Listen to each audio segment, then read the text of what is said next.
What's up, what's up? Today we're going to do evaluating rational exponents. Okay. How do we simplify rational exponents?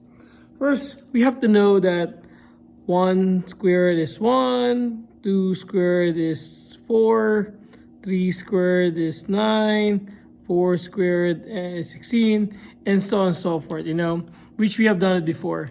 And also, we have to know how to simplify radicals. So say we have square root of 8, we break down to 4 and 2, 2 and 2, so we have a pair of 2. That means 2 goes outside, and this 2 here will remain inside. Okay?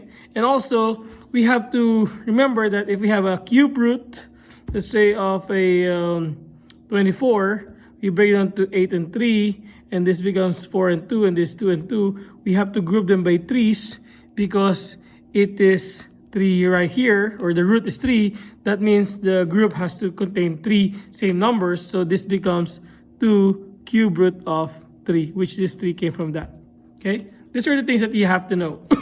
Next, so how do we evaluate rational exponents? So let me say, if we say we have number 1, 216 to the 5/3. Okay? Okay, how do we do this one? First, it's nice if we know how to convert this into radical form, because that's what we know. We know that this will be cube root of 216 to the 5th power. Okay?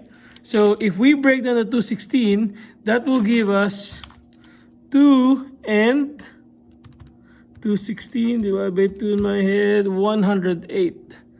2 and then 54, 2 and 27, 9 and 3, 3 and 3. Okay?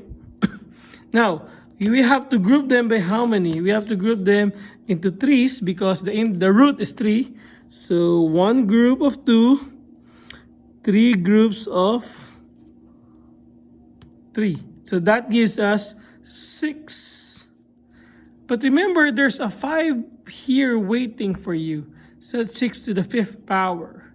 So what is 6 times 6 times 6 times 6 times 6? That will give you 6 times 6 times 6 times 6. 776. Kaboom. Easy, right? One more. Let's say we have, a reasonable number here. 81 to the 3/2. Okay? Again, we can make this, because this is 2, that's the root, and this is your power. We can convert this to radical form. So square root, that's imaginary 2 there, invisible 2, and then 81 with a 3 waiting here. We know that 81 can break it to 9 and 9. That makes it a pair of 9.